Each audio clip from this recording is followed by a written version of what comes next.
নমস্কাৰ সবিশেষলৈ মই প্ৰাঞ্জল ফুকনে আপোনালোকক স্বাগতম জনাইছোঁ অসমৰ বিত্তীয় অৱস্থা কি হৈছে বিত্তীয় অৱস্থা বিভিন্নজনে কৈ আছে যে অসমৰ বিত্তীয় অৱস্থা অতি সংকটজনক হয় বিভিন্নজনে সমালোচনাও কৰিছে ইতিমধ্যে চৰকাৰ তথা শাসকীয় দলেও ইয়াৰ উত্তৰো দিছে এতিয়া কথাটো হৈছে যে অসমৰ যে এক বিত্তীয় বিশৃংখলতাৰ সৃষ্টি হৈছে সেই কথা কিন্তু প্ৰমাণসহ সদনৰ মজিয়াত দাখিল কৰা হ'ল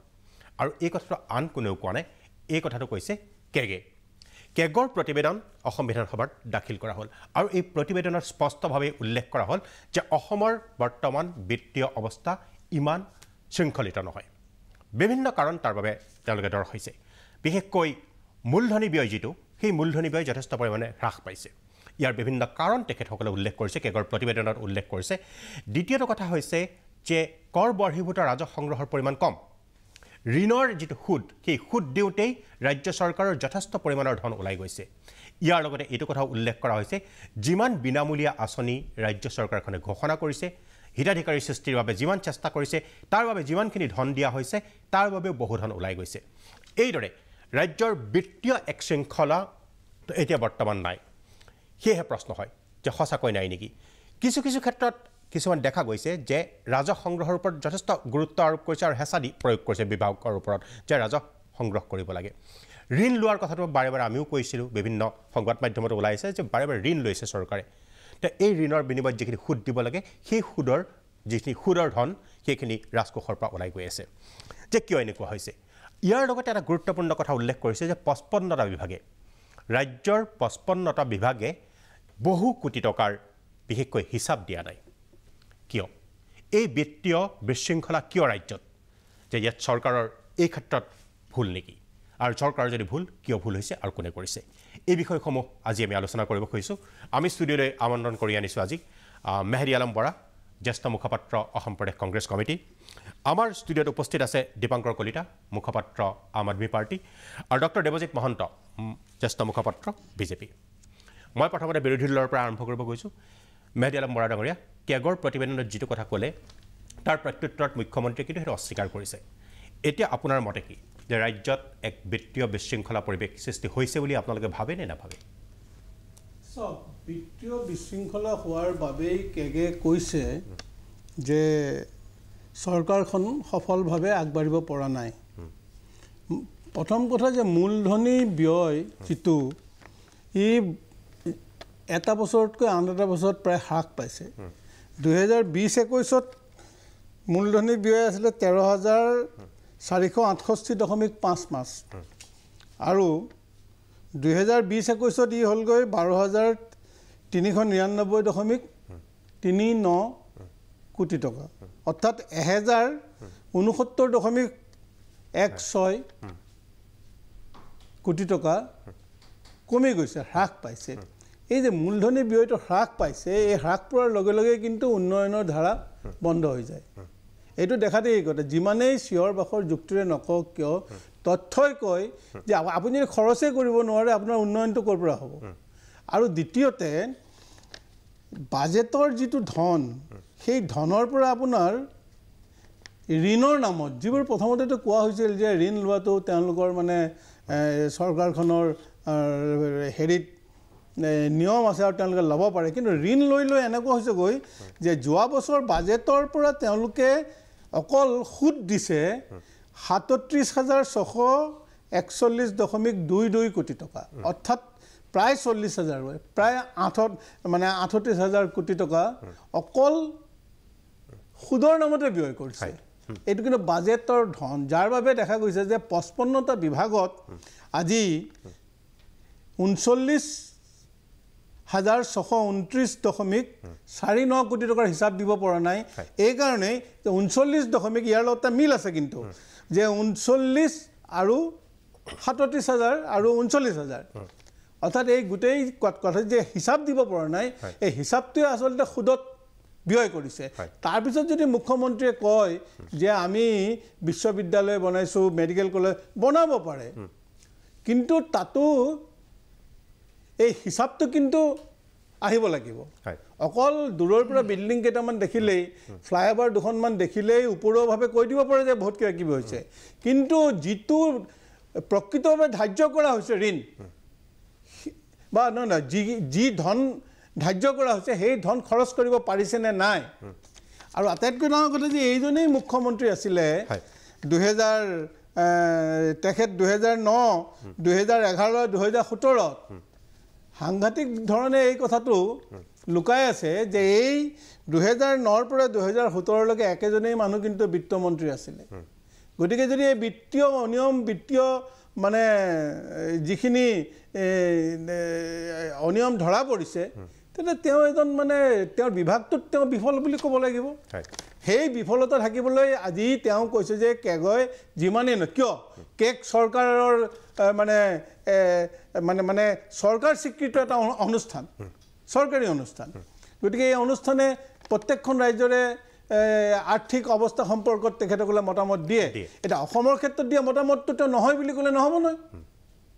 কাৰণ তেওঁ 2009 চনৰ পৰা এই কংগ্ৰেছ গভৰ্ণমেণ্টৰ চৰকাৰৰ পৰা এতিয়ালৈকে সম্পূৰ্ণভাৱে প্ৰায় 13 বছৰ তেওঁ অসমৰ বিত্তমন্ত্ৰী আৰু যদি কেগৰ এই আপত্তি আহিছে অসমৰ ক্ষেত্ৰত মানে অনিয়ম হোৱা বুলি তাৰ বাবে সম্পূৰ্ণ দায়িত্ব এই বিত্তমন্ত্ৰী আৰু আজিৰ মুখ্যমন্ত্ৰীগৰাকীৰ ওপৰত ন্যস্ত হ'বই মুখ্যমন্ত্ৰী কি কৈছে আমি এবাৰ শুনি লওঁ তেতিয়াহ'লে আমাৰ আলোচনাত সুবিধা হ'ব মুখ্যমন্ত্ৰীয়ে কিন্তু কেগৰ প্ৰতিবেদনৰ বিত্তীয় বিশৃংখলাৰ কথা কোৱাৰ পিছত মুখ্যমন্ত্ৰীয়ে তাৰ প্ৰত্যুত্তৰ দিছিলে আমি মুখ্যমন্ত্ৰীৰ বক্তব্যটো শুনি লওঁ কেগে কৈছে আৰ্থিক অৱস্থা বেয়া আমি 1 লাখ চাকৰি দিছোঁ আগত চৰকাৰে দিব পৰা নাছিল গতিকে আগৰ চৰকাৰৰ আৰ্থিক অৱস্থাতকৈ আমাৰ চৰকাৰ ভাল হ'ব লাগিব আগত অৰুণোদয় নাছিল আমি অৰুণোদয় দিছোঁ গতিকে আগতকৈ ভাল হ'ব লাগিব আগত এইটো 25,000 টকাৰ আঁচনি নাছিল আগতকৈ আমি দিছোঁ ভাল হ'ব লাগিব হয়তো হ'ব পাৰে যে দিল্লী মুম্বাইতকৈ ভাল নহয় কিন্তু আগৰ অসমতকৈতো আজি অসমত ভাল নহ'লে 25খন 23খন মেডিকেল কলেজ ক'ৰ পৰা হ'ব এইটোতো কেগক নালাগে সাধাৰণ ৰাইজৰ মাজত গ'লে আমি দেখা পাওঁ যে আগত যিমান পকী ৰাস্তা আছিল তাতকৈ এতিয়া পকী ৰাস্তা বেছি হৈছে আগত বানপানীৰ সাহায্য পাওঁতে 2 মাহ 3 মাহৰ জাগাত 4 বছৰ ৰখিব লাগিছিল 2017ৰ বানপানীৰ সাহায্য হয়তো কৰবাত আজিও পোৱা নাই 2011ৰ আজিও পোৱা নাই 2009ৰ আজিও পোৱা নাই আমাৰ সাহায্য 2 মাহতে পালে গতিকে আৰ্থিক অৱস্থা বেয়া হ'ব পাৰে কিন্তু বেয়া হ'লেও ৰাইজক আমি দুখত থাকিব দিয়া নাই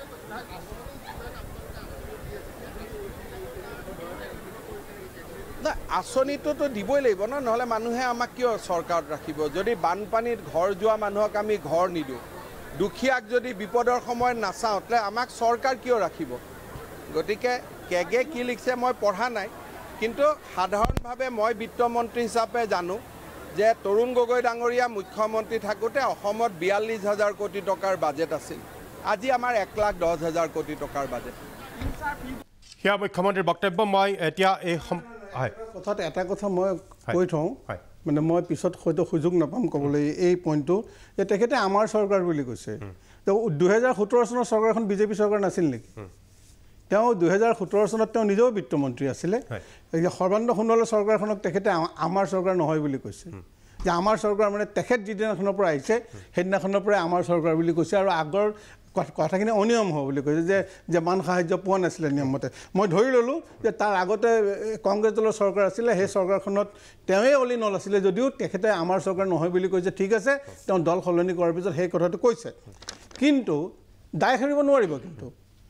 তথাপিও আমাৰ চৰকাৰ নহয় বুলি কৈছে কিন্তু 2017 চনৰ চৰকাৰখনতো বিজেপি চৰকাৰ আছিলে এতিয়া বিজেপি চৰকাৰৰ সেই সময়ৰ বিফল আছিল নেকি যে বান সাহায্য অনাৰ ক্ষেত্ৰত কেন্দ্ৰৰ পৰা 1 নম্বৰ আৰু 2 নম্বৰ কথাটো হ'ল তেওঁ আজি 42,000 কোটি টকা আজি কৈছে যে 1,10,000 কোটিলৈকে তেওঁৰ বৃদ্ধি হৈছে দুগুণতকৈ বেছি বৃদ্ধি হৈছে মানে বাজেট বৃদ্ধি কৰিছে বাজেট বৃদ্ধি দুগুণতকৈ হোৱাৰ পিছত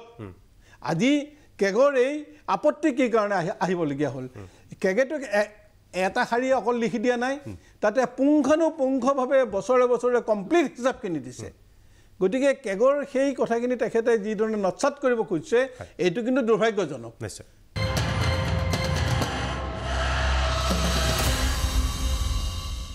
এই সম্পৰ্কত দীপকৰ কলিতাৰ পৰা আৰম্ভণি মন্তব্য এটা জানিব খুজিছোঁ যে আপুনি শুনিলে বিষয়টো আমি উত্থাপন কৰিছিলোঁ আৰম্ভণিতে মুখ্যমন্ত্ৰীৰ বক্তব্য শুনিলে যে কি ভাবে ৰাজ্যৰ বিত্তীয় অৱস্থা কাৰণ আপোনালোকৰ দলৰ চৰকাৰ আপোনালোকৰ দলেও ৰাজ্যত বেলেগ বিশেষকৈ দিল্লী পাঞ্জাব আদিত চৰকাৰ চলাই আছে যে আপোনালোকে অৰ্থনৈতিক গোটেই বিষয়টো আপোনালোকেও ডিল কৰি আছে কাৰণ বিনামূলীয়া বিজুলীকে আৰম্ভ কৰি বিভিন্ন ধৰণৰ সা সুবিধা আপোনালোকেও দি আছে সেইকাৰণে সুধিব খুজিছোঁ যে অসমৰ বৰ্তমান বিত্তীয় বিশৃংখলাৰ সম্পৰ্কত আপৰ মনোভাৱটো কি চাওক যোৱা সোমবাৰে কেগৰ ৰিপৰ্ট অসম বিধানসভাত দাখিল কৰা হ'ল আৰু এই যি কেগৰ ৰিপৰ্ট ইয়াত 2020-21 বৰ্ষৰ অসম চৰকাৰৰ যিখন বাজেট সেই বাজেটখনক সম্পূৰ্ণ অবাস্তৱ আৰু অভাৰ এষ্টিমেটেড বাজেট বুলি প্ৰতিবেদনত কোৱা হৈছে আৰু চৰকাৰক পৰামৰ্শ আগবঢ়াইছে যে চৰকাৰে বাস্তৱসন্মত লক্ষ্য নিৰ্ধাৰণ কৰি বাজেট প্ৰস্তুত কৰক তাত কেগৰ প্ৰতিবেদনত স্পষ্টভাৱে কোৱা হৈছে যে চৰকাৰে ৰিসোৰ্স মোবিলাইজেশনৰ চেষ্টা কৰক বিভাগসমূহৰ প্ৰকৃত প্ৰয়োজন কি নিডছবিলাক কি হেতু মূল্যাঙ্কন কৰক আৰু বিভাগসমূহৰ ব্যয় কৰিব পৰা ক্ষমতা কিমান হেতু সম্পূৰ্ণৰূপে মূল্যাঙ্কন কৰিহে বাজেট প্ৰস্তুত কৰক এই ক্ষেত্ৰত আপুনি চাব লাগিব যে সেই বাজেটখনত যেটো মূলধনী ব্যয় ধাৰ্য কৰা হৈছিল যে 1,22,341 কোটি টকা যেটো ধাৰ্য কৰিছিল পৰৱৰ্তী পৰ্যায়ত কিন্তু ব্যয় হ'ল গৈ 82,888 কোটি টকা বাজেট ধাৰ্য পুঁজিতকৈ কম ব্যয় কাৰণ হ'ল যে যেটো আপোনাৰ সংগ্ৰহ হ'ব লাগিছিল মূলধনী সেই সংগ্ৰহটো ধাৰ্য কৰিছিল চৰকাৰে 1,07,314 কোটি টকা য'ত সংগ্ৰহ হ'ল গৈ মাত্ৰ 82,844 কোটি টকা অৰ্থাৎ এই বাজেটখন অভাৰ এষ্টিমেটেড আছিল এই কথাটো কেগৰ প্ৰতিবেদনত স্পষ্ট হৈ গৈছে আৰু কেগে এই কথাটো এটা কথা বাৰে বাৰে উনুকিয়াইছে যে বিভাগসমূহৰ যিবিলাক ব্যয়ৰ খাতিয়ান আৰু যিবিলাক কন্ট্ৰলিং অফিচাৰ আছিল বাজেটখনৰ তেওঁলোকে এই যেটো জমাধন সেই জমাধনটো সময়মতে জমা দিয়াৰ ক্ষেত্ৰত বা এয়াৰ যেটো খাতিয়ানটো দাখিল কৰাৰ ক্ষেত্ৰত কিন্তু নিৰ্দিষ্ট সময়সীমা তেওঁলোকে মানি চলা নাই সেই কাৰণে আপুনি মুখ্যমন্ত্ৰীয়ে শেহত যেটো কথা ক'লে যে পূৰ্বৰ চৰকাৰত 44,000 কোটি টকা তিমান বাজেট আছিল এবাৰ 1 লাখতকৈ বেছি তেওঁলোকে বাজেট ৰাখিছে এই কথাটো আপুনি কন্ট্ৰাডিক্ট কৰিছে তাৰমানে নহয় এটা কথা চাওক আগত বস্তুৰ মূল্য কিমান আছিল এতিয়া কিমান হ'ল আগত মানুহৰ দৰমহা কিমান আছিল এতিয়া কিমান হ'ল এই গোটেইবিলাক কথা তাত হাঙুৰ খাই আছে এতিয়া কৈছে যে আমি 1 লাখ চাকৰি দিছো আপুনি মন কৰিব 2001 চনত অগপ চৰকাৰৰ শেষৰ সময়ছোৱাত অগপ চৰকাৰেও অবিবি শিক্ষকৰ নামত হাজাৰ হাজাৰ মানুহক নিযুক্তি দিছিল কিন্তু সেই সময়তে সেই চৰকাৰখনে কিন্তু মানুহক 6-7 মাহ পৰ্যন্ত দৰমহা দিব পৰা নাছিল আপোনাৰ ৰাজ্যিক পৰিবহণ নিগম মৃতপ্ৰায় অৱস্থাত আছিল ৰাজ্যৰ বিত্তীয় অৱস্থা একেবাৰে ধ্বংসস্তূপত পৰিণত হৈছিল চাকৰি দিলেই মানে যে ৰাজ্য এখনৰ বিত্তীয় অৱস্থা ভাল এইটো কোনো কাৰণত নুখুচাই এইটো কেগৰ প্ৰতিবেদনত স্পষ্ট হৈ আছে আৰু মুখ্যমন্ত্ৰী ডাঙৰীয়াই 2020-21 চনৰ যিখন বাজেটক আনৰিয়েলিষ্টিক বুলি বা অদূৰদৰ্শী বুলি কেগৰ প্ৰতিবেদনত কৈছে সেই বাজেটখন কিন্তু মাননীয় মুখ্যমন্ত্ৰী ডাঙৰীয়াই নিজে দাখিল কৰা বাজেট কিন্তু এই ক্ষেত্ৰত আমি আম আদমি পাৰ্টিয়ে এটা কথা স্পষ্ট কৰি দিব বিচাৰো যে হিতাধিকাৰীৰ ব্যয়ৰ নামত এই কিছু সংখ্যক লোকে যেটো ক'ব বিচাৰিছে যে বিনামূলীয়া আঁচনিৰ নামত ধন খৰচ কৰাৰ কাৰণে এখিনি হৈছে এই কথাত কিন্তু আম আদমি পাৰ্টিয়ে সম্পূৰ্ণৰূপে কন্ট্ৰাডিক্ট কৰো কাৰণ আমাৰ দেশৰ জনগণে মই এই যেটো বিনামূলীয়া আঁচনি সেইটো মই পৰৱৰ্তী মই গোটেই বিষয়টো মই এনেদৰে আগবাঢ়ি যাম যে এটা ষ্টেপ বাই যাম যে বিনামূলীয়া আঁচনিৰ প্ৰসংগটো আনিমেই কাৰণ এইটো সামগ্ৰিকভাৱে ৰাজ্যৰ জনসাধাৰণৰ লগত জড়িত হৈ আছে ৰাজ্যৰ আৰ্থিক অৱস্থাৰ লগত জড়িত আছে মই এটা পৰ্যায়ৰ পিছতে এই আলোচনাটোৰ পিছতে পৰৱৰ্তী পৰ্যায়ত এই বিনামূলীয়া আঁচনিৰ কথাটো মই আনিম ঋণৰ কথাটো আনিম সেয়েহে আমি ষ্টেপ বাই ষ্টেপ আগবাঢ়ি যাম এই পৰৱৰ্তী পৰ্যায়ত আনিম মই ইয়াৰ উত্তৰটো যিখিনি আপোনালোকে সমালোচনা কৰিলে মই ডক্টৰ মহন্ত আছে মহন্ত কি কয় যে ৰাজ্যৰ বিত্তীয় বিশৃংখলা পৰিৱেশৰ সৃষ্টি হৈছে বুলি আপুনি মানি লয়নে কে কোৱা কথাটো নহয় তাত যেটো শব্দ কৈছে বিশৃংখল তাৰমানে বিশৃংখল মানে দুটা জেনেৰেলি সাধাৰণতে যিখিনি পইচা চৰকাৰলৈকে আহে দুটা হিতানৰ জৰিয়তে খৰচ কৰা হয় এটা হ'ল কেপিটেল এক্সপেণ্ডিচাৰ আৰু এটা হ'ল ৰেভিনিউ এক্সপেণ্ডিচাৰ কেপিটেল মানে মূলধনী আৰু মূলধনী ব্যয়টো সাধাৰণতে আন্তঃগাঁথনি উন্নয়নৰ কাৰণে খৰচ কৰা হয় তাৰ মানে মূলধনী ব্যয় কম অলপ হ'ল মানে সেইটো বিত্তীয় বিশৃংখলতা বুলি আপুনি ক'ব নোৱাৰে কাৰণ যদি চাকৰি দিব লগা হয় চাকৰিৰ দৰমহাৰ যিখিনি ধন সেইখিনি আপোনাৰ মূলধনী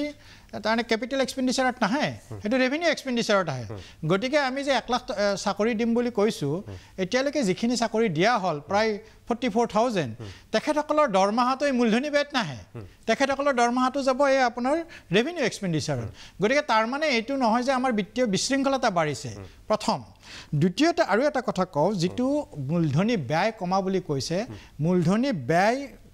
আপোনাৰ ধনৰ যিটো সংখ্যাগত হিচাপে কমিছে কিন্তু পাৰ্চেণ্টেজ হিচাপত যদি চাই যিটো 2019-20 আৰু 2020-21 সেইটো 17% হৈ আছে আৰু যিহেতু আমাক কংগ্ৰেছৰ প্ৰতিনিধিগৰাকীয়ে বহু কথা কৈছে কিন্তু আপোনাৰ 1069 কোটি টকা এটা বছৰত কমিছে মূলধনী ব্যয় 1069 কোটি টকা এইটো খুব কম নহয় মানে এই মই সেইটোৱে কৈছোঁ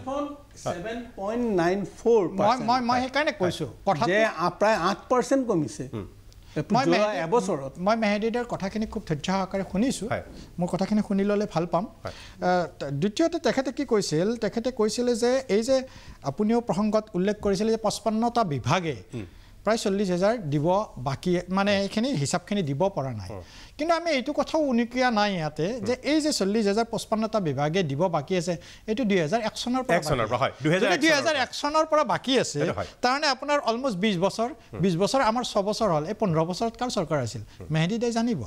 ডেফিনেট তাৰপিছত এটা কথা তেখেতে কৈছিল যে মুখ্যমন্ত্ৰীটো একেজনেই আছিল ডক্টৰ মহন্ত এইখিনি মই এটা কথা সুধি থওঁ আপুনি যেতিয়া প্ৰশ্নটো কৰিছে এটা কথা ঠিক আছে বাৰু আগৰ চৰকাৰখনে ভুল কৰিলে তেওঁলোকে হিচাপ দিয়া নাছিলে আৰু সেইকাৰণে ৰাইজে তেওঁলোকক ক্ষমতাৰ পৰা আঁতৰাই আপোনালোকক বহুৱালে আপোনালোকৰ চৰকাৰটো এটা 5 বছৰীয়া কাৰ্যকাল সম্পূৰ্ণ কৰিলে তাৰপিছত পৰৱৰ্তী 1.5 বছৰ হ'ল তে এই সময়ছোৱাত আপোনালোকে পূৰ্বৰ সেই চৰকাৰে কৰা ভুলখিনি শুধৰাম বুলিয়ে পৰিৱৰ্তন কৰিম বুলি আহিছিলে তেনেহ'লে সেই ভুলখিনি আপোনালোকে শুধৰাবলৈ যথেষ্ট সময় পায়ো কিয় নকৰিলে এই 55টা বিভাগৰ সেই হিচাপখিনি আপোনালোকে কিয় নললে হয়তো নকৰা বুলি যিটো আপুনি কথা কৈছে আপুনি কিহৰ ভিত্তিত কৈছে মই কেগৰ প্ৰতিবেদনেই কিন্তু এইটো ৰিপৰ্ট দিছে আপুনি যদি আজি যেনেকৈ আজিৰ প্ৰতিবেদনখন আনিছে আপুনি যদি 5 বছৰৰ কথা কৈছিল গতিকে 5 বছৰ means you are talking about 2016 পৰা কৈছে গতিকে আপুনি যদি কেগৰ 2016-17 ৰিপৰ্টখন আনক সেই ৰিপৰ্টে কি ক'ব সেই ৰিপৰ্টে এইটোৱে কয় যে যিখিনি খৰচৰ পৰিসীমা থাকে সেই খৰচৰ পৰিসীমা যিটো কংগ্ৰেছ নেতৃত্বাধীন 15-16 আছিল তেখেতসকলে 63% বাজেটত যি ধাৰ্য কৰিছিল 63% খৰচ কৰিব পাৰিছিল আৰু আমি 85% খৰচ কৰিব পাৰিছোঁ এইটো আমাৰ 55টা বিভাগৰ হিচাপ 55টা বিভাগে হিচাপ যে দিব নোৱাৰাৰ যেটো কথা কৈছো সেইটো ঠিক আছে আগৰ চৰকাৰ আপুনি 2001 চনৰ পৰা হয় আপোনাৰ কথাটো শুদ্ধ যে 2001 চনৰ পৰা ধৰা হৈছে 55টা বিভাগে ৰাজ্য চৰকাৰ তেওঁলোকৰ ব্যয়ৰ হিচাপ দিব পৰা নাই ঠিক আছে তেনলে সেই যে ব্যয়ৰ হিচাপ দিব পৰা নাছিল আপোনালোকৰ চৰকাৰ 2016 অহাৰ পিছত তেতিয়া কিয় তেওঁলোকৰ পৰা সেই হিচাপ নিবিচাৰিলে হিচাপ নিবিচাৰা নহয় হিচাপ বিচৰা হৈছে আৰু সেইকাৰণে এই যিটো আপুনি 39,629 কোটি টকা একচুয়ালি 40,000 নহয় এই 39,000ৰ মাত্ৰ 5,700 কোটি টকাহে আমাৰ এই যেতিয়া চৰকাৰখন আহিছে তাৰ পৰা এই সংখ্যাটো আছে গতিকে বাকীখিনি যদি চাই এইটো কংগ্ৰেছৰ দিনতে আছে 2001-2 ৰ পৰা 2019-20 লৈকে যেটো টাইম পিৰিয়ড কিন্তু তাৰে যদি আপুনি সেগ্ৰিগেটটো চাই সেগ্ৰিগেটৰ মই সেইটোৱে কৈছোঁ 5,700 কোটি টকাহে আমাৰ চৰকাৰৰ সময়ত হৈছে গতিকে মেহেদিদাই যেতিয়া বাৰে বাৰে এটা কথা কৈ আছিলে যে মুখ্যমন্ত্ৰী এজনেই বা আমাৰ বিত্তমন্ত্ৰী এজনে এতিয়া মুখ্যমন্ত্ৰী হৈছে মেহেদিদাই হয়তো পাহৰি গ'ল তেখেতসকলে যে দলটো চেঞ্জ হৈছে আৰু আমাৰ দলীয় শৃংখলতা সেইটোৱে কয় যে তেখেতসকলৰ দলৰ আৰু আমাৰ দলৰ মাজত ফাষ্ট ডিফাৰেন্স আছে গতিকে আমি যেতিয়া দলীয় নীতি সেইকাৰণে কৈছিলোঁ যে আপুনি ঋণৰ কথাও কৈছিল ঋণৰ কথা ক'লে সেই চৰকাৰখনৰ সময়ত আমি কিমান ঋণ পাইছিলোঁ 41,000 কোটি টকাৰ FRBM ৰুল মতে যিটো ৰিজাৰ্ভ বেংকে নিৰ্ধাৰণ কৰি দিছে তাক অসম বুলি নহয় কোনো ৰাজ্যৰ কোনো চৰকাৰে আনকি দিল্লী পঞ্জাবৰ চৰকাৰেও এটো চেঞ্জ কৰিব নোৱাৰে 3% ঋণ ল'ব পাৰিব আৰু সেই কাৰণে সেই সময়ত ঋণৰ পৰিমাণ আছিল 2,951 কোটি টকা কাৰণ সেই সময়ত বাজেটৰ পৰিসীমাই আছিল 41,000 কোটি টকা গতিকে 41,000ৰ 3% আৰু যি 1,10,000 কোটি টকাৰ 3% একেই হ'ব নোৱাৰে গতিকে সংখ্যাটো বেছি হ'ল মানে আমি বেছি লোৱাটো হ'ব নোৱাৰে আৰু আপুনি চাওক যিটো কথা কৈছে যে আমি মূলধনী ব্যয় কৰা নাই কিছু আপুনি এই যদি চাই 2020-21 এটো পৰিসংখ্যা হয় আমি এইখনে চৰকাৰ হয় যোৱাকালি 114 কোটি টকা নুমলীগড় ৰিফাইনাৰী লভ্যাংশ অসম চৰকাৰক দিছে এই কাৰণে দিছে যে আমি 12.5% আমাৰ 12.35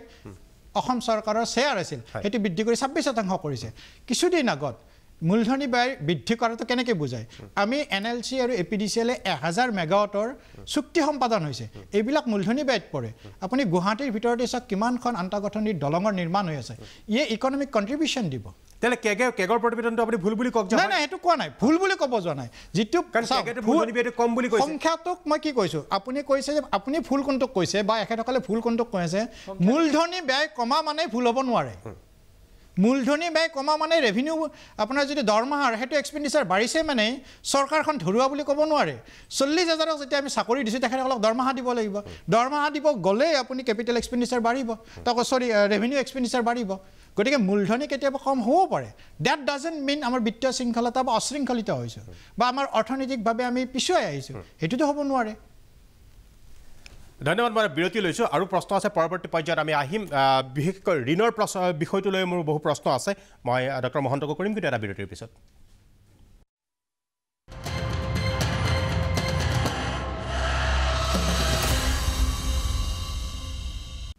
বিৰতিৰ পিছত মই প্ৰাঞ্জল ফুকন পুনৰ উভতি আহিছোঁ সবিশেষলৈ আমি আলোচনা কৰি আছোঁ কেগৰ প্ৰতিবেদনে ৰাজ্যৰ বিত্তীয় অৱস্থাৰ সম্পৰ্কত যি তথ্য দিছে সেই তথ্যৰ সম্পৰ্কত যে ৰাজ্যৰ বিত্তীয় শৃংখলা নাই বুলি কৈছে কেগে এটা কথাটো হৈছে এই পৰ্যায়ত আমি আলোচনা কৰিব খুজিছোঁ ঋণ এইটো চৰকাৰখনক ডক্টৰ মহন্তই বিজেপিৰ জ্যেষ্ঠ মুখপাত্ৰ তেখেতে এটা কথা কৈছিলে যে হয় যে এতিয়া ৰাজ্য চৰকাৰৰ সেইখিনি সক্ষমতা আছে যে ঋণ ল'ব পৰা সক্ষমতা আছে কিন্তু মোৰ কথাটো এইটোৱেই যে ঋণ ল'ব পৰা সক্ষমতা থকা মানে সুদৰ নামত কেগৰ প্ৰতিবেদন মই কোৱা নাই এই কেগৰ প্ৰতিবেদন আমি লগত লৈ আহিছোঁ কেগৰ প্ৰতিবেদনত এই কথাটোৱে উল্লেখ কৰিছে যে ঋণৰ নামত যিখিনি সুদ দিব লগা হৈছে সেই সুদৰ জৰিয়তে বহু ধন কিন্তু ৰাজ্যৰ ৰাজকোষৰ পৰা ওলাই গুচি গৈছে তেনেহ'লে মোৰ যদি ক্ষমতাই আছে ঋণ ল'ব লগা তাৰ কাৰণে মই সুদ দি থাকিব লাগিব আৰু সুদৰ নামত বহুত টকা ৰাজকোষৰ পৰা ওলাই যাব আৰু সেই সুদৰ পইচাখিনি কিন্তু আমি জনসাধাৰণৰ স্বাৰ্থত ব্যৱহাৰ কৰিব পাৰিলোহেঁতেন ঋণ নোলোৱাকৈ ইয়াৰ বিপৰীতে কিন্তু আমি ৰাজহ সংগ্ৰহৰ জৰিয়তে নিজৰ পুঁজি টনকিয়াল কৰিব পাৰিলোহেঁতেন সেইটো নকৰি ঋণ লৈ থকাটো কেনেদৰে যুক্তিসংগত হ'ব মই মেহদী আলম বৰাৰ পৰা সুধিব খুজিছোঁ কাৰণ চাওক এই চৰকাৰৰ বিত্তমন্ত্ৰীগৰাকীয়ে ঘোষণা কৰিছিলে মোৰ কথা নহয় এইটো বিত্তমন্ত্ৰীগৰাকীৰ মুখৰ কথা যে 1,08,347.27 কোটি টকা ঋণ আছে বুলি আজি প্ৰায় প্ৰথম বাজেটত এবছৰে হ'ল এতিয়া তাৰপিছত আকৌ কিন্তু দেখা গ'ল যে 17,193 কোটি টকা লোন ল'লে আৰু যোৱা 3 মাহত আৰু 5,000 কোটি টকা ঋণ লৈছে বুলি চৰকাৰী সূত্ৰত প্ৰকাশ অৰ্থাৎ প্ৰায় 1,25,000 কোটি টকাৰ ঋণ এই চৰকাৰখনৰ দিনত লোৱা হৈছে আৰু ডক্টৰ মহন্তই যিটো ক'লে সেইকথাতে কৈছোঁ যে ধাৰত পুত গৈছে কেনেকৈ প্ৰতিজন মানুহৰ ভাগত পৰিছে 37,000 কোটি টকা অসমত তাৰমানে প্ৰতিজন মানুহে যদি ভাগ কৰি লয় তেওঁলোক মানে কিমান টকাৰ ঋণ তেন্তে দেখা যায় অংক কৰিলে যে প্ৰতিজন মানুহৰ ভাগত 37,000 টকাকৈ পৰিছে এই ধেমালি কথা নহয় আমাৰ দিনতো লোন লৈছিলে 2014-15 তেতিয়া কিন্তু 9,360 কোটি টকা আছিলে কংগ্ৰেছৰ দিনত পাৰ কেপিটা মানে প্ৰতিজন ব্যক্তিৰ বিপৰীতে আজি প্ৰতিজন ব্যক্তিৰ বিপৰীতে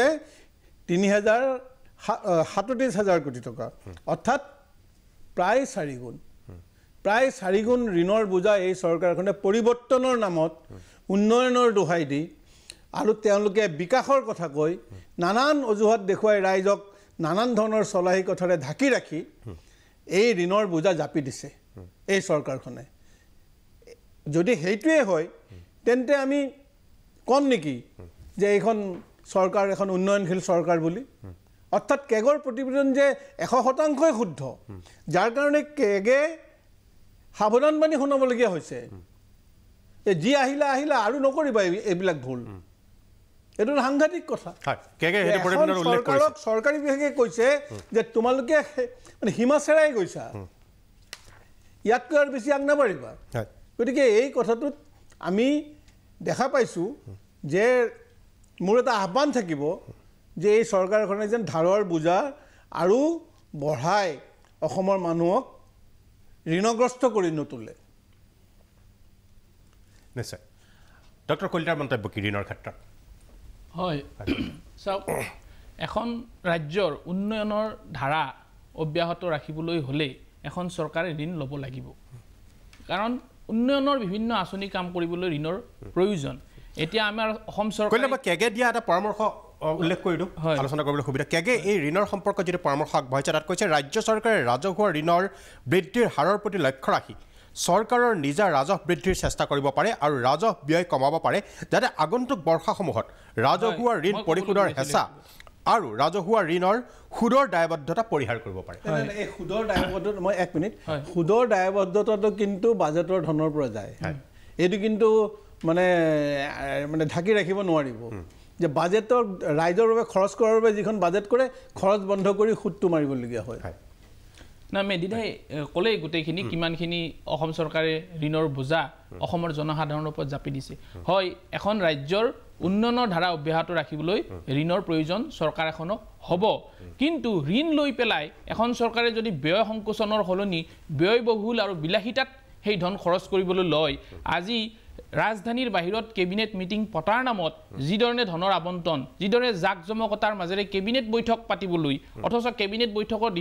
নিৰ্ণয়সমূহ পূৰ্বতে লোৱা কেৱল আজি কোকৰাঝাৰত কেবিনেট বৈঠক হ'ব তাৰ কাৰণে 1 কোটি টকা সৌহিদিনা তেজপুৰত হৈছিল তাৰ কাৰণে 1 কোটি টকা আবণ্টন আজি আপুনি চাব মুখ্যমন্ত্ৰীৰ যিটো বিভাগ লোকনিৰ্মাণ বিভাগ এই লোকনিৰ্মাণ বিভাগত যিবিলাক কাম কাজ চলি আছে আজি দলং নিৰ্মাণৰ পৰা ৰাস্তা ঘাট নিৰ্মাণলৈকে আপুনি যদি চাই যিটো এষ্টিমেশ্যন হ'ব লাগে যিটো এষ্টিমেট এমাউণ্ট হ'ব লাগে তাতকৈ যথেষ্ট বেছি পৰিমাণৰ ধন আপোনাৰ এষ্টিমেশ্যন ধৰা হৈছে বা আবণ্টন দিয়া হৈছে আজি বিটিএডিতেই 500 কিলোমিটাৰ পথৰ কাৰণে 500 কোটি টকা ধাৰ্য কৰা হৈছে অৰ্থাৎ 1 কিলোমিটাৰ পথৰ কাৰণে 1 কোটি টকা কৈ অৰ্থাৎ যিটো এষ্টিমেট এমাউণ্ট হ'ব লাগে তাতকৈ যথেষ্ট বেছি পৰিমাণৰ ঋণ লৈ পেলাই যদি চৰকাৰ এখনে ব্যয়বহুল এটা ব্যৱস্থা জাপি দিব বিচাৰে ঋণ ল'লে মানুহে ব্যয় সংকোচনৰ চেষ্টা কৰিব লাগে মই এটা সৰু উদাহৰণ আপোনাক দাঙি ধৰিব বিচাৰিম যে 2013 চনত দিল্লীত যেতিয়া শিলা দীক্ষিতৰ চৰকাৰৰ শেষ পৰ্যায় আছিল সেই সময়ত এখন ফ্লাইঅভাৰৰ কাৰণে বাজেটত 1500 কোটি টকা শিলা দীক্ষিতৰ চৰকাৰে ধাৰ্য কৰিছিল তাৰ পিছত যেতিয়া আম আদমি পাৰ্টিৰ চৰকাৰ আহিল দিল্লীত সত্যেন্দ্ৰ জৈন লোকনিৰ্মাণ বিভাগৰ মন্ত্ৰী হ'ল সেই শিলা দীক্ষিত চৰকাৰে প্ৰথম পৰ্যায়ত যি 1500 কোটি টকা সেই ফ্লাইঅভাৰখনৰ কাৰণে আবণ্টন দিছিল সত্যেন্দ্ৰ জৈনে নিজে সেই কাম কাজ পৰিদৰ্শন কৰি 1200 কোটি টকাৰ ভিতৰতে গোটেই ফ্লাইঅভাৰখন সম্পূৰ্ণৰূপে নিৰ্মাণ কৰি উলে 300 কোটি টকা ৰাজহুৱা ধনৰ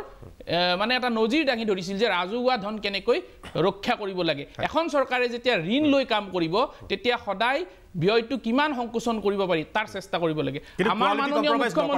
আমাৰ মাননীয় মুখ্যমন্ত্ৰী আৰু তেখেতৰ লগত থকা 2-4 জন মন্ত্ৰীৰ আচাৰ আচৰণ দেখিলে আপোনাৰ এনেকুৱা নালাগে যে চৰকাৰখনে ধাৰ লৈ কাম কৰি আছে যিটো বিলাসিতা যিটো ব্যয়বহুলতা তেওঁলোকে জাকজমকতাৰ মাজত মুখ্যমন্ত্ৰী নিজে এদিন কোৱা মোৰ মনত আছে যে অসমত যি হ'ব একেবাৰে জাকজমককৈ মানে ধুলে ডগৰে হ'ব তেখেতে নিজে কয় যেতিয়া ধেমাজিত আপোনাৰ কেবিনেট বৈঠক হওঁতে 11 কোটি টকা খৰচ কৰা হৈছিল সেই সময়ত সাংবাদিকে তেখেতক প্ৰশ্নটো কৰিছিল তেতিয়া তেখেতে উত্তৰ দিছিল যে অসমত যি কামে হয় ধুলে ডগৰে বজাই আমি কাম কৰিম অৰ্থাৎ ঋণ লৈ যদি এখন চৰকাৰে এনেকুৱা কথা কয় যেহেতু এই মানে ঋণং কৃত্যা ঘৃতং প্ৰিভেট এই বাক্যশাৰী সঁচা অৰ্থত মানে প্ৰতীয়মান অসম চৰকাৰে কৰিবলৈ গৈ আছে এইটো এটা স্পষ্ট হৈ পৰিছে ডক্টৰ মহন্ত মই আপোনাক সুধিব খুজিছোঁ যে এই কেগেই কৈছে যে ঋণৰ দায়বদ্ধতা পৰিহাৰ কৰিবলৈ কৈছে আৰু মেডিয়ালাম বৰাই উল্লেখ কৰিছে যে ঋণৰ সুদটো কিন্তু বাজেটৰ পৰা যাব তেনেহ'লে এই ক্ষেত্ৰত চৰকাৰখনে শুদ্ধ কৰিছে বুলি আপুনি কেনেকৈ ক'ব ৰাজহ বৃদ্ধি চেষ্টা কৰাৰ কাৰণে যিটো পৰামৰ্শ দিছে সেই পৰামৰ্শৰ মতে চৰকাৰখনে আগবাঢ়িছে নে নাই প্ৰথম মই কৈছিলোঁ যে নুমলীগড় ৰিফাইনেৰীত 2000 কোটি টকাৰে আমি ইনভেষ্টমেণ্ট কৰিছোঁ যিটো কেপিটেল এক্সপেণ্ডিচাৰ বুলি কয় আৰু তাৰে নজিৰ হিচাপে যোৱাকালিৰ সকলো সংবাদপত্ৰত মাধ্যমত প্ৰকাশিত হৈছিল যে প্ৰথম প্লানি লভ্যাংশ হিচাপে আমি 114 কোটি টকা পাইছোঁ আমি এই 114 কোটি টকা পাইছোঁ বিকজ অফ আমি 2000 কোটি টকা তাত বিনিয়োগ কৰাৰ কাৰণে দ্বিতীয়তে অলপ আগতে মই কৈছিলোঁ যে NLCৰ লগত আমাৰ APDCL 1000 মেগাৱাটৰ কাৰণে চুক্তিবদ্ধ কৰিছে অসম চৰকাৰে ইণ্ডিয়ান অইল কৰ্পোৰেশ্যনৰ 5% ষ্টেকৰ কাৰণে আবেদন কৰিছে শ্বেয়াৰৰ কাৰণে আবেদন কৰিছে এইবিলাক বিনিয়োগ আৰু এইবিলাক কৰিবলৈ যাওঁতে ঋণ ল'ব লগা হয় ঋণটো লৈ যদি মই দৰমহা দিওঁ তেতিয়া ডেফিনেটলি সেইটো কেতিয়াও শুভকামনা শুভ সংকেত নহয় কিন্তু ঋণটো লৈ যদি আন্তঃগাঁথনি সৃষ্টিৰ কাৰণে কৰা হয় বাটপথ নিৰ্মাণৰ কাৰণে কৰা হয় মেডিকেলৰ কাৰণে নিৰ্মাণৰ কাৰণে কৰা হয় তাৰ এটা ইকনমিক ৰিকভাৰী আহে আমাৰ আপৰ প্ৰতিনিধিগৰাকীয়ে কৈছিলে যে এষ্টিমেটবিলাক বহুত বেছি কৰা হয় মই যেহেতু এটা চৰকাৰৰ সংস্থাৰ লগত জড়িত হৈছোঁ পাৱাৰ ক্ষেত্ৰৰ লগত শক্তি খণ্ডৰ লগত তাত এনেকুৱা নিয়ম নহয় যে তাত মন্ত্ৰীগৰাকীয়ে বিচাৰিলেই এষ্টিমেট কৰিব পাৰিব কাৰণ যেতিয়া আপুনি এছিয়ান ডেভেলপমেণ্ট বেংকক বা ৱৰ্ল্ড বেংক তেনেকুৱা বেংকৰ পৰা যেতিয়া আপুনি বিনিয়োগ কৰিব ঋণ এটা ল'ব তেতিয়া আপুনি কি কৰিছে এইটো ডাঙৰ কথা নহয় তেখেতসকলৰ নিজা নিজা অফিচাৰবিলাক আহিব তেওঁলোকে বিভিন্ন গ্ৰাউণ্ড বিভিন্ন ষ্টেপত বিভিন্ন লেয়াৰত তেওঁলোকে পৰ্যবেক্ষণ কৰে সেনেকুৱা নহয় যে তাত কিছুমান আপুনি প্ৰথম দিয়াৰ লগে লগে একচেপ্টেবল নহয় তাৰ ফিজিবিলিটি আছে নে নাই আপুনি যিটো কৈছে সেই ফিজিবিলিটি ৰিপৰ্টে ছাপোৰ্ট কৰে নে নাই বিভিন্ন লেয়াৰ থাকে বিভিন্ন থাকে তাৰমানে এনেকুৱা নহয় যে 15 কোটি টকা আনি পেলাই 1000 কোটি টকা কৰি দিব যদি 15 কোটি টকা আনি ক'ৰবাত 1000 কৰি দিয়ে তাত কিন্তু কুৱেশ্যনো আহে তাত কোৱালিটি কেনেকুৱা দিয়া হৈছে গতিকে এইটো হয়তো দেখাত এজন ৰাজনৈতিক ব্যক্তি হিচাপে ক'ব পাৰে কিন্তু ৱৰ্ল্ড বেংক বা এছিয়ান ডেভেলপমেণ্ট বেংক যিকোনো বেংকে যেতিয়া ঋণ দিব তেওঁৰ প্ৰথম উদ্দেশ্যই থাকে যাতে কামটোৰ কোৱালিটিত কম্প্ৰমাইজ যদি হৈ যায় কালি তেওঁ ঋণটো ৰিকভাৰী নাপাব কাৰণ ঋণটো লোৱাৰ লগে লগে মই ঋণটো ঘূৰাই দিব লাগিব নহয় যদি কামটোৱে বেয়া হৈ যায় তেওঁ ঋণটো কেনেকৈ ঘূৰাই পাব কালি অসম চৰকাৰে ঘূৰাই নিদিব গতিকে এই ক্ষেত্ৰত কেতিয়াও কম্প্ৰমাইজ কৰা নহয় আনহাতে তেখেতে প্ৰসংগক্ৰমে কৈছিল আপৰ প্ৰতিনিধিগৰাকীয়ে যে অগপৰ দিনত এই চৰকাৰে দৰমহা দিব পৰা নাছিল মই অসম চৰকাৰৰ বিত্তীয় বিশৃংখলতাৰ বিষয়ে ইয়াত ওলাইছিলে আমি যদি মই কোভিডৰ লগত তুলনা কৰিব যোৱা নাই কিন্তু কিছুমান কথা নকলেও নহয় কোভিডৰ সময়ত যদি আপুনি চাই পঞ্জাব মহাৰাষ্ট্ৰ দিল্লী এই চৰকাৰবিলাকত তাত যিখিনি চৰকাৰী কৰ্মচাৰী আছে তাত 30% দৰমহা 30 পৰা 40% দৰমহা কৰ্তন কৰিছিল আৰু সেইখিনি সময়তো অসম চৰকাৰে কিন্তু চৰকাৰী কৰ্মচাৰীখিনিক দৰমহা দি আছিল তাৰ মানে আমাৰ বিত্তীয় সংস্থা সেই সময়ত ভাল বুলি নকওঁ কিন্তু আমি অন্তত এটলিষ্ট যিখিনি চৰকাৰী কৰ্মচাৰী হওক আমি বিত্তীয় সংকট ইমান গভীৰতালৈকে যোৱা নাছিলোঁ আৰু ভাৰততে আপুনি লক্ষ্য কৰি যদি চাই সেই সময়ত -23.5লৈকে GDP সংকুচিত হৈছিল কিন্তু আমি তাৰ কম্পেয়াৰ টু ইউৰোপিয়ান কাণ্ট্ৰিতকৈ আমি তাতকৈ বহুত সোনকালে ৰিকভাৰীও হৈছোঁ গতিকে ঋণ লোৱা মানে বেয়া বুলি ক'ব নোৱাৰে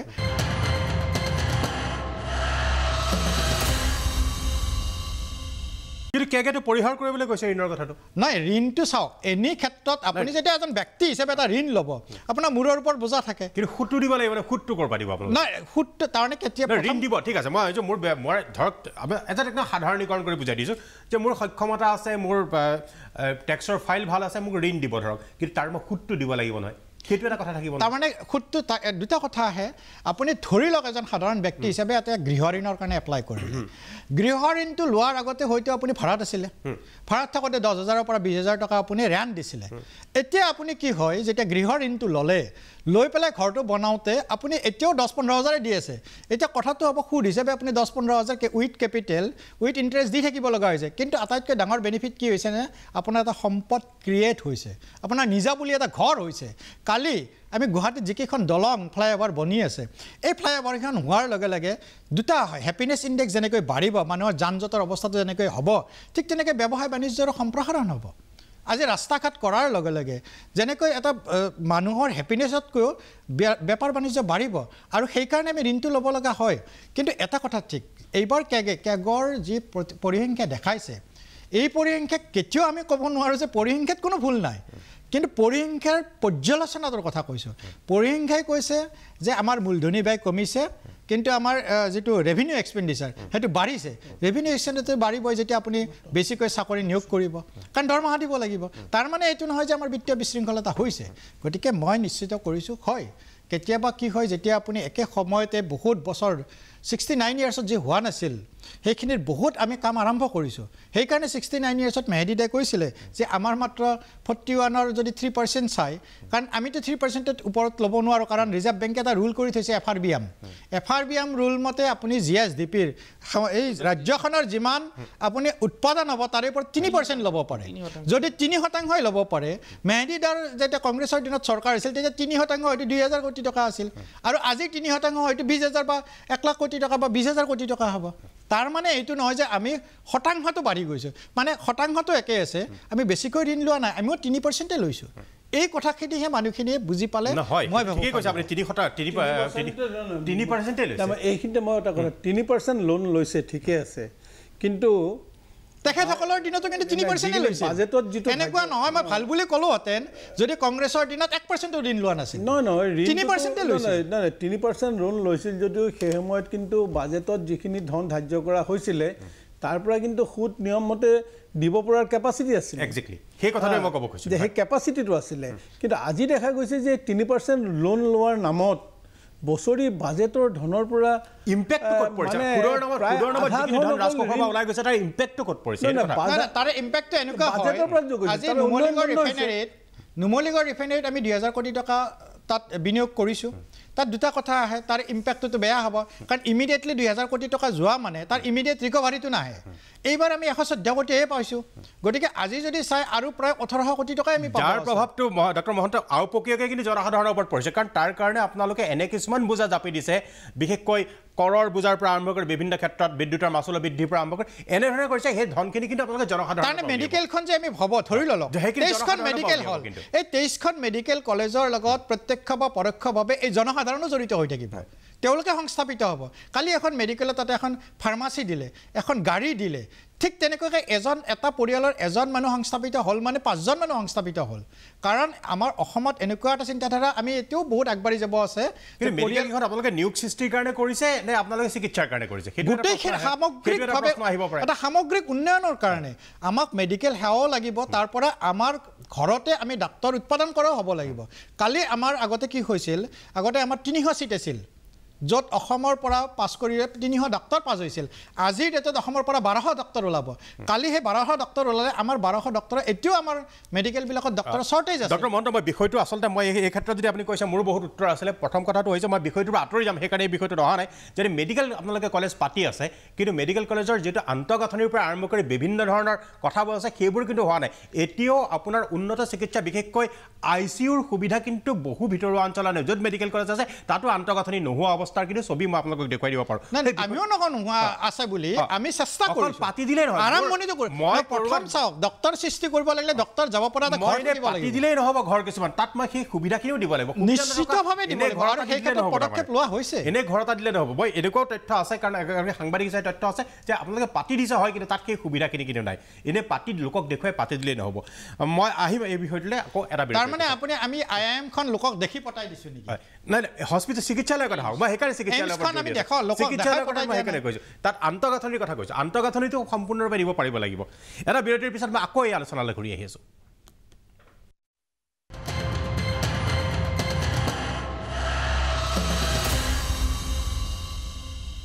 বিৰতিৰ পিছত মই প্ৰাঞ্জল ফুকন পুনৰ উভতি আহিছোঁ সবিশেষলৈ আমি কেগৰ প্ৰতিবেদনে ৰাজ্যৰ বিত্তীয় অৱস্থাৰ সম্পৰ্কত যি কথা উল্লেখ কৰিছে সেই সম্পৰ্কত আমি আলোচনা কৰি আহিছোঁ এইটো পৰ্যায়ত আমি এতিয়া আলোচনা কৰিব খুজিছোঁ যে কেগৰ প্ৰতিবেদনে আৰু এটা কথা কৈছে যে সেইটোৱে হৈছে যে বিশেষকৈ যিসমূহ বিনামূলীয়া আঁচনি ৰাজ্য চৰকাৰে দিছে আমি যিহেতু অসমৰ প্ৰেক্ষাপটত আলোচনা কৰি আছোঁ ৰাজ্য চৰকাৰে যিসমূহ বিনামূলীয়া আঁচনি দিছে হিতাধিকাৰী সৃষ্টি কৰিছে তাৰ বাবদ যি ধন ৰাজকোষৰ পৰা ওলাই গৈছে সিও ৰাজ্য চৰকাৰৰ এই বিত্তীয় বিশৃংখলাৰ অন্যতম কাৰণ বুলি কৈছে এতিয়া চৰকাৰে প্ৰশ্ন উঠিছে বিভিন্নজনে সমালোচনাও কৰিছে যে বিশেষকৈ ভোটৰ স্বাৰ্থত হিতাধিকাৰী সৃষ্টি কৰিবলৈ গৈ চৰকাৰে ৰাজ্যৰ অৰ্থনৈতিক কাঠামোটো দুৰ্বল কৰি পেলাইছে এই সম্পৰ্কত মেহদী আলম বৰা আপোনাৰ মতামত কি কথাটো এনেকুৱা যে হিতাধিকাৰীৰ যিটো বিষয় সেইটো আগৰ পৰা আছে কিন্তু কথা হ'ল যে হিতাধিকাৰীৰ লগে লগে কিন্তু সংস্থাপনৰ বিষয়টো মানে পঞ্চবাৰ্ষিক পৰিকল্পনাসমূহত অন্তৰ্ভুক্ত কৰা হৈছিলে সংস্থাপন আৰু বিকাশ চৰকাৰী খণ্ডৰ বিকাশত সংস্থাপন দিয়াৰ সুযোগটো আমি দেখিছিলোঁ ৰিফাইনেৰীতে হওক এই অসমৰ ক্ষেত্ৰতে উদাহৰণ দিবলৈ গ'লে আমাৰ এই কাগজৰ কলতে হওক অৰ্থাৎ সংস্থাপনৰ বাবেই উন্নয়ন আৰু লগে লগে আপোনাৰ পঞ্চবাৰ্ষিক 5 বছৰৰ বাবে যিটো পৰিকল্পনা কৰা হৈছিলে সেই পৰিকল্পনা অনুযায়ী দেখা গৈছিলে যে যেতিয়ালৈকে ৰাইজ দৰিদ্ৰ সীমাৰেখাৰ ওপৰলৈ উঠিব নোৱাৰে তেতিয়ালৈকে তেওঁলোকক কিছু সাহায্য দিব লাগিব এই যে ৰেচন কাৰ্ডখন আমি সেই তেতিয়াত মানে ৰেহাই মূল্যত ৰেচন পোৱা গৈছিলে কিন্তু পিছত দেখা গ'ল যে এই হিতাধিকাৰী বিষয়টো ৰাজনৈতিক অস্ত্ৰলৈ ৰূপান্তৰ হ'ল নিশ্চয় সেইটোৱে এতিয়া কথা যে ৰাজনৈতিক অস্ত্ৰলৈ যেতিয়াই হিতাধিকাৰী বিষয়টো ৰূপান্তৰ হৈ যায় তেতিয়া নিম্নতম সাহায্য দি মানুহখিনিক প্ৰলোভিত কৰাৰ জৰিয়তে ভোট বেংক তৈয়াৰ কৰা আৰু তেওঁলোকক BPL বিল' পভাৰ্টি লাইনৰ পৰা APL এবভ পভাৰ্টি লাইনলৈ অনাৰ কোনো চৰকাৰৰ পৰিকল্পনা নাথাকে আৰু দিনে দিনে দেখা যায় যে আজি আমি যিটো দেখিছোঁ যে BPLৰ সংখ্যা প্ৰতি বছৰে বঢ়াই তোলা হৈছে BPLৰ সংখ্যা বঢ়াই তোলাটো গৰ্বৰ কথা নহয় এইটো আমাৰ ইকনমিটো যে আমাৰ ইকনমিয়ে যে গৰীব মানুহক স্পৰ্শ কৰিব পৰা নাই এফালে বিকাশ উন্নয়ন বিশ্বগুৰু নানান কথা কোৱা হৈছে কিন্তু প্ৰতিঘৰ মানুহৰ ঘৰত তেওঁলোক দৰিদ্ৰ সীমাৰেখাৰ পৰা উঠি অহাৰ বাবে এই চৰকাৰখনৰ আমোলত কিয় হোৱা নাই এই প্ৰশ্নবিলাক কিন্তু আজি ৰাইজে নকৰিলেও কালি কৰিব আনহাতে দেখা গৈছে যে বিভিন্ন নিৰ্বাচনত কিমান চাউল দিলে অন্যান্য আঁচনি কেইঘৰ মানুহে দিলে আৰু এই যে যিটোতে লাভো নহয় কাৰোবাক যদি 1000 টকা মাহত দিয়ে সেই 1000 টকাৰে বিশেষ কোনো লাভ নহয় কিন্তু তাৰ বিনিময়ত যিমান 1000 কোটি টকা ওলাই যায় সেই টকাৰে সংস্থাপনৰ বাবে যদি চৰকাৰে ব্যৱস্থা কৰিলেহেঁতেন তেন্তে আমাৰ সমাজত নিবনুৱাসকলৰ সংখ্যা নিবনুৱা সমস্যাৰ সমাধান হ'লহেঁতেন আৰু লগে লগে নিবনুৱা সমস্যা সমাধানৰ লগে লগে দেখা গ'লহেঁতেন যে মানুহ এবভ পভাৰ্টি লাইনৰ ওপৰলৈ অৰ্থাৎ দৰিদ্ৰ সীমাৰেখাৰ ওপৰলৈ উঠি আহিছে এটা সচ্ছল অৱস্থা পালেহেঁতেন আৰু একো নহ'লেও অন্ততঃ মধ্যবিত্ত শ্ৰেণীটোৰ মাজত শিক্ষা দীক্ষাৰ সুযোগখিনি বাঢ়িলেহেঁতেন আৰু গৰীবৰ সংখ্যা কমিলেহেঁতেন কিন্তু আজি হিতাধিকাৰী আঁচনিখন এই চৰকাৰে কেৱল মাত্ৰ ভোট আদায় কৰাৰ মানে কোনটো সমষ্টিত কিমান ভোট তেওঁলোকে হিতাধিকাৰী কৰাৰ জৰিয়তে পাইছে আৰু স্বাভাৱিকতে গৰীব মানুহে কিবা এটা পালে অৰুণোদয় আঁচনিৰ সংখ্যা বৃদ্ধি কৰিছোঁ বুলি কালি সগৌৰৱে কৈছে তেওঁলোকে কিন্তু তাৰ মুখ্যমন্ত্ৰী আৰু এটা কথাও কৈছে যে আমি কি বানপানীৰ সময়ত আমি সাহায্য আগতে পোৱা নাছিল এতিয়া সোনকালে সাহায্য দিছোঁ বানপীড়িতক সেই কথাখিনিও কৈছে বানপীড়িত সাহায্য দিয়াটো এইটো মুখ্যমন্ত্ৰী আজি কোৱা কথাটোৰ কোনো অৰ্থ নাই কাৰণ বান সাহায্য হ'লে এইটো আপোনাৰ এই কি কয় এই বান সাহায্যৰ বাবে চৰকাৰৰ আৰম্ভণিৰ পৰা স্বাধীনতাৰ পিছৰে পৰাই য'ত বান দুৰ্যোগ এইটোকে এটা মানে পুঁজিয়ে আছে প্ৰাকৃতিক দুৰ্যোগৰ বাবে প্ৰাকৃতিক আনকি জুই লাগিলেওতো সাহায্য কৰা হয় সেই একেটা পুঁজিৰ পৰা যে ক'ৰবাত জুই লাগে মানুহৰ ঘৰত তাতো সাহায্য কৰা হয় কাৰণ মানুহ যে সৰ্বশ্ৰান্ত হৈ যায় বানপানীত বা জুই লাগিলে বা অন্যান্য প্ৰাকৃতিক দুৰ্যোগত গতিকে এই মানে এই আঁচনিবোৰ চৰকাৰৰ মানে এখন ৱেলফেয়াৰ ষ্টেটত থাকিবই কিন্তু এই কথাটো নহয় যে বানপানীত মানে সাহায্য কৰি মোক ভোট দিয়া মই তোমালোক সাহায্য কৰিছোঁ মানে তাৰ বিনিময়ত আমাক ভোট দিবই লাগে এইটো ক'ব খুজিছে ভোটৰ স্বাৰ্থতে ৰাজ্য চৰকাৰে নিজৰ অৰ্থনৈতিক অৱস্থাটো নোচোৱাকৈ আঁচনি বৃদ্ধি কৰি গৈ আছে কেৱল ভোটৰ স্বাৰ্থত এতিয়াতো বাস্তৱত সেইটোৱে দেখা গৈছে যে যিবোৰ কনষ্ট্ৰাকটিভ যিবোৰ গঠনমূলক মানে বিষয়ৰ ওপৰত আঁচনি প্ৰস্তুত কৰিব লাগিছিলে এই কৈছোঁ যে মানে নিবনুৱা সংস্থাপন আৰু অঞ্চল বিশেষকৈ বিকাশ যাৰ কাৰণে আমি ইয়াততো এসময়ততো হেৰিও পাতিছিলোঁ নহয় যে বাহিৰৰ পুঁজিপতিক বাহিৰৰ উদ্যোগপতিক আনি পেলাই ৰাজ্যখনত কেনেকৈ মানে উন্নয়ন কৰিব লাগে কিন্তু তাৰ বিপৰীতে চৰকাৰী ক্ষেত্ৰত চৰকাৰে গ্ৰহণ কৰা বাজেটৰ ধন এই বিকাশত কেনেকৈ বিনিয়োগ কৰিব লাগিব সেই দিশটো কিন্তু এই চৰকাৰৰ একেবাৰে নাই তেওঁলোকে আজি নানান ধৰণৰ অজুহাত দেখুৱাই পেলাই আজি ব্যক্তিগত খণ্ডৰ সকলো সা সম্পত্তি চৰকাৰী খণ্ডৰ সকলো সা সম্পত্তি ব্যক্তিগত খণ্ডলৈ হস্তান্তৰ কৰিছে আৰু তাকে জাষ্টিফাই কৰিবলৈ তাকে তেওঁলোকে মানে শুদ্ধ প্ৰতিপন্ন কৰিবলৈ নানান ধৰণৰ অজুহাত দেখুৱাইছে কিন্তু যেতিয়া এই চৰকাৰী খণ্ডৰ প্ৰতিষ্ঠানসমূহ বিভিন্ন জেগাত আছিলে তাত কিন্তু ৰাইজ উপকৃত হৈছিলে এইটো কোনো অস্বীকাৰ কৰিব নোৱাৰে আজি ONGCৰ পৰা ONGCত যিসকল চাকৰিয়াল আছে ONGC চাকৰিয়ালৰ ল'ৰাৰ ঘৰ পৰিয়ালৰ ঘৰৰ পৰাই কিন্তু শিক্ষা দীক্ষা কৰাৰ কাৰণে উচ্চ শিক্ষা ল'বলৈ পোৱা মানে সুযোগটো আছিলে যেতিয়া আজি জাগিৰোড পেপাৰ মিলত যেতিয়াই সংস্থাপন যেতিয়া মিলটো বন্ধ হৈ গ'ল তাৰ মানুহে দিন হাজিৰা কৰি খাব লগা হৈছে গতিকে চৰকাৰী খণ্ডৰ উদ্যোগ যেতিয়াই গঢ়ি উঠিছে তাত কিন্তু ৰাইজ উপকৃত হৈছে এই কথাটো কিন্তু আজি আমি কিন্তু শেহতীয়াকৈ ৰাজ্য চৰকাৰে সিদ্ধান্ত লৈছে যে ৰাজহুৱা খণ্ডৰ কোনো উদ্যোগ বিশেষকৈ ৰাজ্য চৰকাৰে ৰাজহুৱা খণ্ডৰ বুলি কৈছে উদ্যোগটো তেওঁলোকে নকৰোঁ বুলি কৈছে এই মন্ত্ৰী নকৰোঁ বুলি কৈছে তেওঁ কৈছে সমাজবাদ বিশ্বাস নকৰোঁ সেইটো বেলেগ কথা যে তেওঁ সমাজবাদ বিশ্বাস নকৰে সেইটো তেওঁৰ ব্যক্তিগত দৃষ্টিভংগীৰ কথা কিন্তু ৰাইজে কিন্তু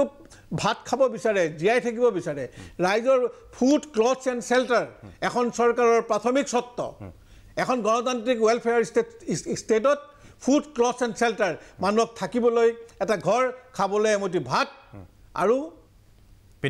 পিন্ধিবলৈ এসাঁজ কাপোৰ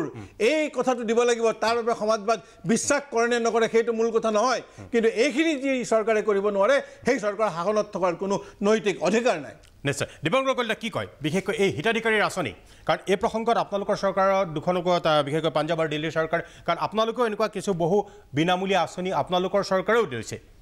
এই ক্ষেত্ৰত অসমৰ প্ৰেক্ষাপটত আপুনি কি ক'ব নাই চাওক যাক আপুনি হিতাধিকাৰী আখ্যা দিছে দৰাচলতে এখন কল্যাণকামী ৰাষ্ট্ৰৰ নাগৰিক হিচাপে এয়া আমাৰ অধিকাৰ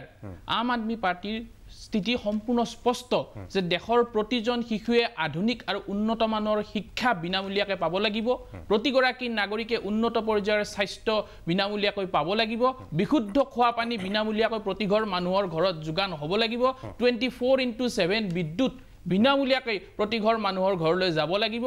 আৰু খেতিপথাৰত জলসিঞ্চনৰ কাৰণে বিদ্যুৎ বিনামূলীয়াকৈ প্ৰতিজন কৃষকে পাব লাগিব তাক যদি কোনোবাই হিতাধিকাৰী বুলি কয় আম আদমি পাৰ্টিৰ দুখনকৈ চৰকাৰ দিল্লী আৰু পাঞ্জাৱত আজি অকল ৰাজনৈতিক প্ৰতিদ্বন্দ্বীসকলেই নহয় বুদ্ধিজীৱীসকলেও কৈছে যে আম আদমি পাৰ্টিয়ে মুফ্তত ৰেবৰি বিতৰণ কৰি আছে আৰু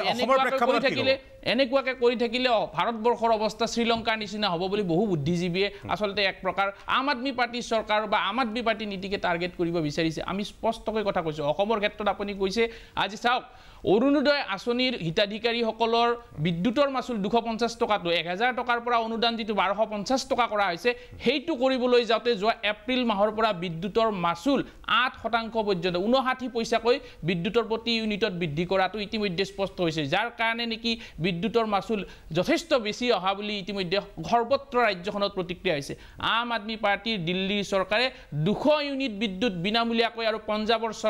চৰকাৰ গঠন কৰাৰ এমাহৰ ভিতৰতে 300 ইউনিটকৈ বিনামূলীয়া বিদ্যুৎ পাঞ্জাৱ আৰু দিল্লীৰ প্ৰতি ঘৰ মানুহক যোগান ধৰিবলৈ সক্ষম হৈছে আৰু এই ক্ষেত্ৰত কিন্তু আমি কোনো ধৰণৰ মানে আমাৰ সম্পূৰ্ণ পৰিকল্পনাৰ মাজেৰে কেনেকে এই বিদ্যুৎ যোগান ধৰা হ'ব আৰু তাৰ পৰা ৰাজ্যৰ অৰ্থনৈতিক অৱস্থাৰ কোনো ধৰণৰ প্ৰভাৱ নপৰে তাৰ কাৰণে ব্যৱস্থা আমাৰ নেতা অৰবিন্দ কেজৰিৱাল আৰু ভগৱন্ত মানে সম্পূৰ্ণৰূপে গ্ৰহণ কৰিছে যাৰ কাৰণে আজি বিনামূলীয়া বিদ্যুৎ যোগান ধৰিব পৰা গৈছে আজি অসম চৰকাৰে হিতাধিকাৰী কৰিবলৈ যাওঁতে তেওঁলোকে যে কৰৰ বোজা দেশৰ আমাৰ ৰাজ্যৰ জনসাধাৰণৰ ওপৰত জাপি দিব লগা হৈছে দিল্লী বা পাঞ্জাৱৰ ক্ষেত্ৰত পাঞ্জাৱ এতিয়া আমি নতুনকৈ আৰম্ভ হৈছে দিল্লীৰ এইটো কথা স্পষ্ট হৈ গৈছে যে কোনো কাৰণত আমাৰ এই বিনামূলীয়া পানী বিনামূলীয়া বিদ্যুৎ শিক্ষা স্বাস্থ্যৰ ফলত অৰ্থনীতিত কোনো বিৰূপ প্ৰভাৱ পৰা নাই বহুতে অভিযোগ কৰিছে যে দিল্লী ৰাষ্ট্ৰীয় ৰাজধানী তাত দৈনিক উপাৰ্জন যথেষ্ট বেছি কৰৰ পৰা যথেষ্ট টকা আহে তাত সম্ভৱ হৈছে কিন্তু আমি কৈছোঁ যে পাঞ্জাৱত আমি এইটো কথা যেতিয়া অহা বছৰৰ ভিতৰত জল পটকৈ দেখুৱাব তাৰ ফলত এই ভাৰতবৰ্ষৰ জনগণে বুজি পাব যে যোৱা 75 বছৰে পৰম্পৰাগত ৰাজনৈতিক দলসমূহে আমাৰ জনসাধাৰণৰ কৰৰ পইচাৰ ওপৰত তেওঁলোকে কেৱল মজ কৰি আছিল আমাৰ মানুহক জনসাধাৰণক বঞ্চিত কৰি আছিল আজি মন্ত্ৰী বিধায়কৰ ঘৰত 4000 ইউনিট পৰ্যন্ত বিজুলী সম্পূৰ্ণৰূপে ফ্ৰী দিয়া হয় কিন্তু আমাৰ সাধাৰণ ৰাজ্যক আজি অৰবিন্দ কেজৰিৱালে 200 ইউনিট বিজুলী মাফ কৰোঁতে আজি ৰাজনৈতিক নেতাসকলে আমাক কৈছে আমি মুফ্তত ৰেবৰি বিতৰণ কৰি আছোঁ মুফ্তত ৰেবৰি বিতৰণ কৰা নহয় অৰবিন্দ কেজৰিৱাল IITৰ অভিযন্তা হয় তেওঁ জানে যে কেনেকৈ ৰিসোৰ্স মোবিলাইজেশ্যন কৰিব লাগে কেনেকৈ ৰাজহুৱা ধনৰ চৰকাৰী পুঁজিৰ সঠিক ব্যৱহাৰ কৰিব লাগে এই কথা আম আদমি পাৰ্টিৰ চৰকাৰে আম আদমি পাৰ্টিৰ নেতা প্ৰতিজন কৰ্মীয়ে জানে ইতিমধ্যে দিল্লী আৰু পাঞ্জাৱত হৈছে গুজৰাটত হ'বলৈ গৈ আছে ডিসেম্বৰ মাহত গুজৰাটত নিৰ্বাচন আহি আছে তাৰ পিছত সমগ্ৰ দেশত আম আদমি পাৰ্টি আনকি আমাৰ অসমতো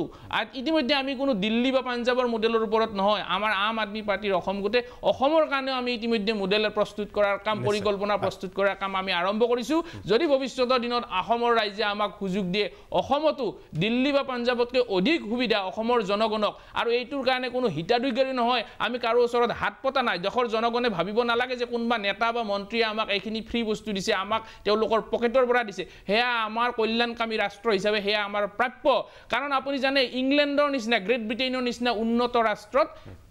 আমাৰ স্বাস্থ্য আৰু শিক্ষা সম্পূৰ্ণৰূপে বিনামূলীয়া এইটো কথা স্পষ্ট গতিকে ভাৰতবৰ্ষ যিখন এখন তৃতীয় বিশ্ব দেশ তাত যদি জনসাধাৰণৰ কাৰণে এইসমূহ বস্তু শিক্ষা স্বাস্থ্য সংস্থাপন বিজুলী আৰু পানী যদি বিনামূলীয়া কৰিব নোৱাৰে সেই চৰকাৰখন ক্ষমতাত থকাৰ কোনো নৈতিক অধিকাৰ নাই এই কথাটো অৰবিন্দ কেজৰিৱাল ডাঙৰীয়াই ইতিমধ্যে প্ৰমাণ কৰি দিছে কৰিছে আৰু এই দিল্লী বা পাঞ্জাৱত নহয় সমগ্ৰ দেশত আম আদমি পাৰ্টি এই কাৰ্যসূচী লৈ আগবাঢ়ি যাব নিশ্চয় দীপক কলিতা মই এই প্ৰশ্নকেইটাৰ বিশেষকৈ বিনামূলীয়া আঁচনিৰ সম্পৰ্কত যিকেইটা প্ৰশ্ন অভিযোগ উত্থাপিত হৈছে কেগেও যিখিনি কথা কৈছে তাৰ উত্তৰ মই ডক্টৰ মহন্তৰ পৰা বিচাৰিম বিজেপিৰ এগৰাকী জ্যেষ্ঠ মুখপাত্ৰ কিন্তু এটা বিৰতিৰ পিছত এই উত্তৰখিনি মহন্তই দিব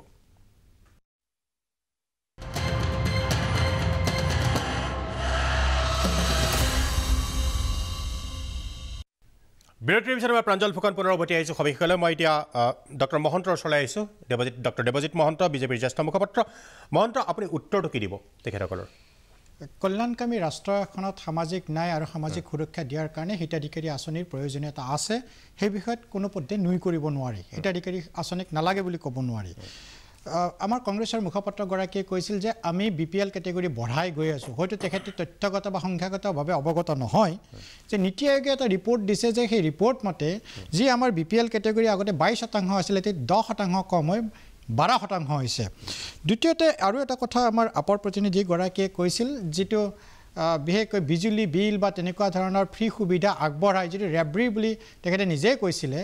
সেই সংক্ৰান্তত মই এইটোৱেই কম হয়তো তেখেত অৱগত হয় নে নহয় নাজানো বিজুলী বিলৰ ক্ষেত্ৰত কিন্তু বহু ক্ষেত্ৰত